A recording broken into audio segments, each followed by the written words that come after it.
Hello everyone. तो आज इस वीडियो में बात करने वाले हैं मेरी लॉ इंटर्नशिप के 11 दिन पूरे हो चुके हैं और उन 11 दिनों में मैंने क्या क्या सीखा है, क्या मैंने एक्सपीरियंस किया है और क्या मैं आपको बता सकता हूँ जो आप लॉ इंटर्नशिप में गलती ना करें। तो आओ इस वीडियो को स्टार्ट करते हैं।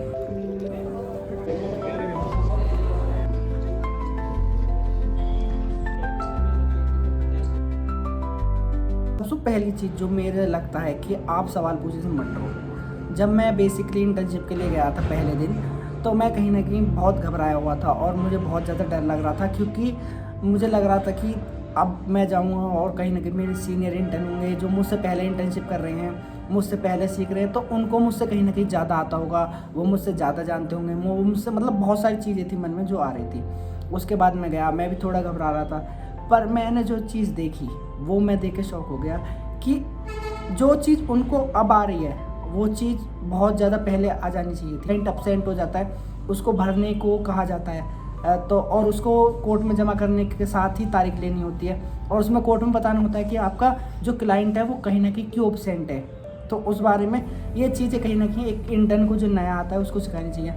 पर अगर जो मैं अपने सीनियर की बात करूँ तो आज भी वो वही काम कर रहे हैं, वो कहीं ना कहीं एक हाजिरी नामा और छोटी मोटी चीज़ों को ही कर रहे हैं। तो मुझे ये चीज़ देख के बड़ा शौक लगा कि वो कम से कम 1 साल से ऊपर से हमसे पहले से कर रहे हैं और फिर भी वो ऐसे छोटे मोटे काम कर रहे हैं। तो इस चीज़ से मुझे एक चीज़ पता चली कि भाई जैसे कि हम लॉ इंटर्नशिप में सोचे हैं कि आप जाओगे और बड़े काम करने लग जाओगे, अब आपको वकील बन गए, मतलब बहुत सारी चीज़ें हैं जो हम उसमें सीखते हैं, पर रियलिटी में मैं बताऊँ तो भाई ऐसा कुछ नहीं होता। सबसे पहले जो शुरुआत होती है वो आपके छोटे काम से ही होती है, ये मैंने देखा है। अगर जो मैं आपको कहूँ कि आपको छोटे काम करने में भाई बिल्कुल शर्म ना होनी चाहिए, छोटा काम ही बड़ा काम होता है। अगर जो मैं अपने सीनियर की बात करूँ जो मुझसे पहले आए हुए हैं, पहले जो 4 लोग हैं वहाँ पे ऑलरेडी काम कर रहे हैं और जो सबसे बड़े सीनियर हैं वो भी अपने जो बॉस हैं उनकी पूरी रिस्पेक्ट करते हैं और कहीं ना कहीं उन्हें चाय देते हैं। मतलब बहुत सारी चीज़ें हैं जो एक नॉर्मल इंटर्न भी कर सकता है, पर नहीं, वो आज भी खुद ही करते हैं। और उन्हें देख के कहीं ना कहीं मुझे यूथ चीज़ रियलाइज़ होती है कि भाई हम जो सोच रहे हैं कि भाई तू जाते ही एकदम वकील बन जाएगा, वो चीज़ भाई बिल्कुल गलत है। और ये चीज़ आपके मन में भाई बिल्कुल नहीं आनी चाहिए कि आप एक इंटर्न हो तो आप भाई ये काम छोटे मोटे नहीं करोगे। मेरी सलाह यूँ है कि भाई अगर जो आप इंटर्न हो और आप सीख रहे हो तो ये छोटे मोटे काम भी आपके लिए भाई कुछ ना कुछ सिखा के ही जाते हैं। और इसी में एक चीज़ मैं ये कहना चाहता हूँ कि आप जब भी किसी से कुछ पूछना चाहते हो, यानी अपने सीनियर से, अपने सीनियर इंटर्न से या किसी से भी कोई सवाल पूछना चाहते हो, तो आप घबराओ मत, क्योंकि वो ये चीज़ जानते हैं कि आप एक नए इंटर्न हो और आप नहीं समय पाए हो और आपका सीखने का अधिकार है। अगर जो आप पूछोगे नहीं तो भाई बिल्कुल आप नहीं सीख पाओगे। अब मेरे साथ क्या हुआ था कि जब मैं पहले दिन गया था तो मैं गया और उन्होंने कहीं ना कहीं मुझे सीनियर इंटर्न के साथ भेज दिया। मैं पहले दिन उनके साथ घूम रहा था, मुझे बिल्कुल समझ नहीं आया, ना उन्होंने बताया और ना मेरे समझ में आया। और कुछ दिन बाद भी ऐसा ही होने लगा मेरे साथ। तो उसके बाद मैंने उनसे कहीं ना कहीं वो चीज़ पूछी कि यार आपने कैसे सीखा, हमें तो कुछ समझ में ना आ रहा कि तुम सीख कैसे रहे हो। तो उन्होंने जो मुझसे कहा वो मैं आपको बता देता हूँ। उन्होंने मुझसे कहा कि भाई सिखाएगा कोई नहीं, सीखना अपना पड़ेगा। अब मैं कोई काम कर रहा हूँ या मैं कोई एप्लीकेशन लिखा हूँ या कोई भी ऐसा काम कर रहा हूँ, तो तू उसको देख के भाई वो किस तरह से हो रहा है और मैं कौन से कोर्ट में जा रहा हूँ, मैं कौन से चैम्बर में जा रहा हूँ, मैं किसके साथ जा रहा हूँ, ये सब तुझे नोट करनी होंगी। जॉक से तो इसके लिए एक छोटी सी डायरी भी ले सकता है, मतलब एक छोटी सी डायरी भी ले सकते हो जिसमें आप नोट कर सकते हो कि आपको किस तरह से किस चीज़ को हैंडल करना है। तो ये चीज़ भी मुझे लगी कि भाई अगर जो आपके अंदर जज्बा है और आप सीखना चाहते हो तो भाई आपको कोई नहीं सिखाएगा, सीखना आपको खुद पड़ेगा। ना आपसे सीनियर कहेगा भाई सीख लो, वो तो कह देगा भाई आप इसके पीछे ढूंढते रहो। पर जब तक आप खुद से नहीं सीखोगे तो भाई आपका कोई फ़ायदा ना है, ना आप सीख सकते हो और ना आपको कोई सिखा सकता है। कॉलेज में जो हमने पढ़ा उससे असली दुनिया बहुत ही ज़्यादा अलग होती है। जैसे कि अगर जो आप जाते हो कोर्ट में तो आपको रियलिटी पता चल जाती है कि एक जो स्टूडेंट की लाइफ है और जो एक इंटर्न की लाइफ है वो बहुत ज़्यादा अलग हो जाती है। इंटर्न को कहीं ना कहीं वो फैसिलिटी नहीं मिलती जैसे एक कॉलेज में एक स्टूडेंट को मिल सकती है। जैसे कि हम उसमें मुस्लिम लॉज पढ़ाए जाते हैं, हिंदू लॉज पढ़ाए जाते हैं और कहीं ना कहीं बहुत सारी चीज़ें हैं जो पढ़ाई जा सकती हैं, जो पढ़ाई जाती हैं। पर वो अगर जो आप प्रैक्टिकल के तौर पर देखोगे तो आपको कोर्ट में बिल्कुल काम नहीं आती, वो बहुत छोटे से मैटर में काम आ जाती है। यानी जितना हमको पढ़ाया जाता है उसका बहुत ही थोड़ा काम कोर्ट में आता है।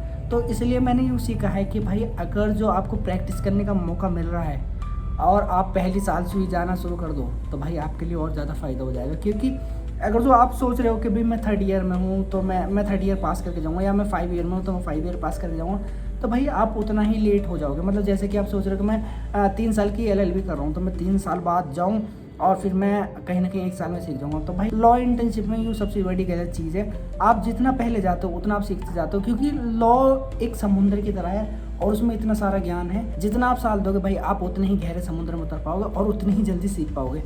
और कहीं ना कहीं आप जो चीज़ देखते हो कॉलेज में उससे भाई बहुत ही ज़्यादा अलग होता है। जैसे कि मून कोट होते हैं, ये सब होते हैं, ये कहीं ना कहीं एक रिलेटेड है, यानी उसका कहीं ना कहीं वास्तविक चेहरा तो है पर वो रियलिटी में ऐसा नहीं होता। उसमें कहीं ना कहीं जैसे कि हम मून कोर्ट में देखते हैं कि बहुत सारे केसेस चल रहे होते हैं, उसमें बहुत टाइम दिया जाता है, पर आप रियल कोर्ट में जाते हो ना तो आपको 5 मिनट के अंदर पूरा मामला समझाने होता है। 5 मिनट में ही कहीं ना कहीं आर्ग्यू होना होता है और 5 मिनट में ही आपको मामला समझा देना होता है और उसके बाद कहीं ना कहीं 5 मिनट में ही आपको भेज दिया जाता है। उसके बाद कहीं ना कहीं नेक्स्ट केस की हियरिंग आ जाती है। एक केस कम से कम भाई 5 मिनट या 10 मिनट के बीच में ही निपटा दिया जाएगा। रियल कोर्ट में बता रहा हूँ मैं आपको, जो मैंने अपने सामने देखा है। और रियल कोर्ट में मैंने ये भी देखा है कि भाई एक लॉ इंटर्न की कितनी इज्जत हो गए और एक लॉ इंटर्न अपने आप को कितने अच्छे से रख सकता है अगर जो वो रखना चाहे। अगर जो आप नेटवर्किंग बनाना चाहते हो तो उसे केवल चाय कॉफ़ी के लिए मत रखो। आपके जो क्लासमेट है, आपके जो सीनियर मेट है और जो आपके जो सीनियर है उनसे बात करना कितना ज़रूरी है भाई, ये मैंने कहीं ना कहीं इंटर्नशिप पे बात सीखा है। अगर जो आप केवल उनसे मस्ती या चिलमेंट या ऐसी चीज़ों के लिए जा रहे हो कि भाई मैं केवल चिल करने जा रहा हूँ या फिर मैं किसी और एक्टिविटी के लिए जा रहा हूँ, जो एक्टिविटी कहीं ना कहीं हमारे लॉ इंटर्नशिप में ना भी आती है, अगर जो हम वही चीज़ करते रहेंगे भाई लॉ इंटर्न के बारे में कुछ नहीं सीख पाएंगे हम।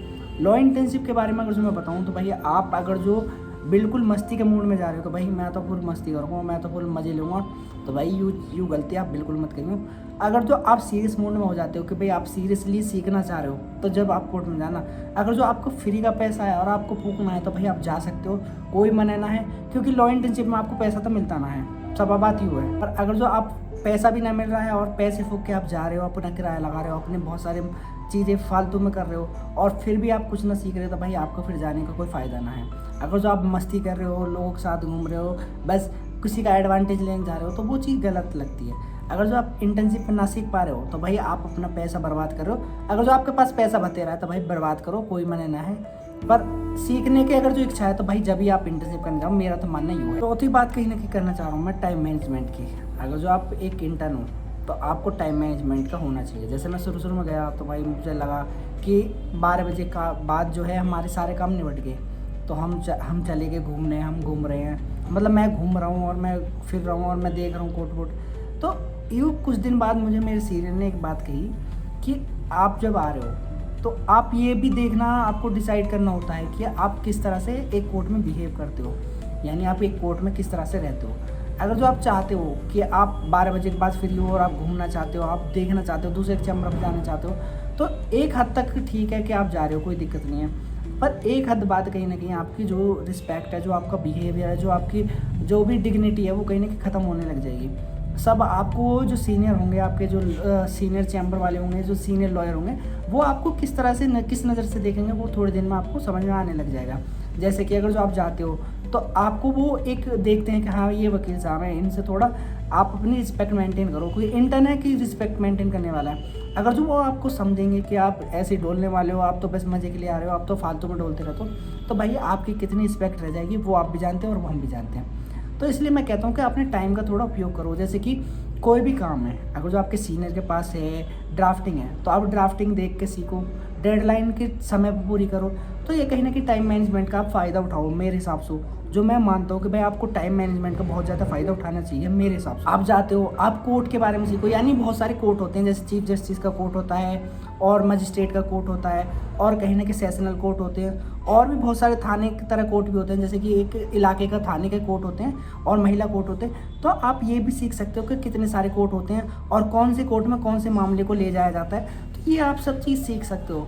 मेनली मैं आपको बताऊं तो भाई अगर जो आप सीखने जा रहे हो तो भाई बहुत बढ़िया बात है कि आप सीखने जा रहे हो।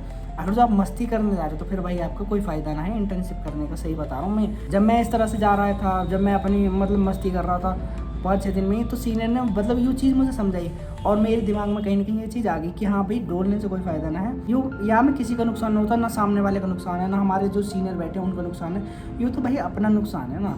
इसमें आप अपनी सेल्फ रिस्पेक्ट गंवा रहे हो, अपना भाई जो कहीं ना कहीं जो टाइम आप यूज़ कर सकते थे वो टाइम कहीं ना कहीं वेस्ट कर रहे हो। तो यही है कुछ इंटर्न की गलती जो वो करता है, मतलब टाइम मैनेजमेंट को लेकर। मैं तो चाह रहा हूँ कि आप इसमें कहीं ना कहीं ड्राफ्टिंग सीखो। मैं इस टाइम में जो करता हूँ, मैं सबसे पहले ड्राफ्टिंग सीखने की कोशिश कर रहा हूँ, फिर दूसरा है मैं ओथ के बारे में सीखने की कोशिश कर रहा हूँ कि ओथ किस तरह से ली जाती है।